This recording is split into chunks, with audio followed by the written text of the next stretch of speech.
Forgotten for nearly half a century. That is how prosecutors and defense attorneys describe one death row inmate's case. KPRC2 investigates Robert Arnold has been studying the case of Clarence Jordan, who was sentenced to death but never executed. Robert is joining us now to break down what happened. This case started, Jimmy Carter was in the White House. Here's what Jordan looked like when he first went to death row, and this is what he looks like now. He's 68. Our archives don't have video of this crime, so I went through old newspaper archives. There was an 8-sentence blurb about the murder, a little more written about Jordan being convicted, sentenced to death, trying to stab a bailiff, calling himself Father Nature, and even briefly escaping after a hearing. The meat of what happened is in the court file, and I put together a timeline. He was convicted in 1978. That conviction was overturned, but he was convicted a second time and sentenced to death for a second time in 1983. Then, in 1988, he was declared incompetent, and by that time, the U.S. Supreme Court ruled you can't execute an incompetent person. After that, the case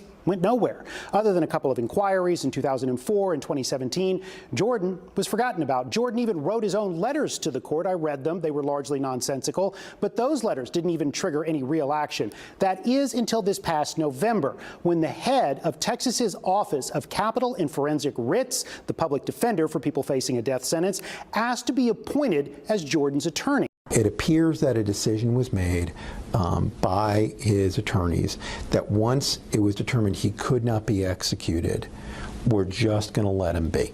Isn't the court supposed to periodically monitor someone to find out if their competency has been restored? Yes, the courts are supposed to provide a monitoring function. Did that happen here? I don't know, and I don't believe so. Do you have any concerns at all that the facts of the case don't support Jordan being guilty of this crime? No, I don't think there's any doubt that Clarence Jordan committed capital murder. There is no doubt that Clarence Jordan was an extremely violent, dangerous person at the time of his trial. The issue is, should he be on death row? I asked you, is he actually innocent?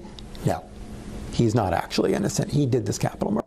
Heartbreaking injustices in this case is that Mr. Jordan was not just forgotten. He was a person who was intellectually disabled and severely mentally ill who was forgotten. I think this is horrifying. And I think that everyone is poorly served in Texas. The victims of crime, the state of Texas, certainly people who are incarcerated when cases like this and when people are forgotten.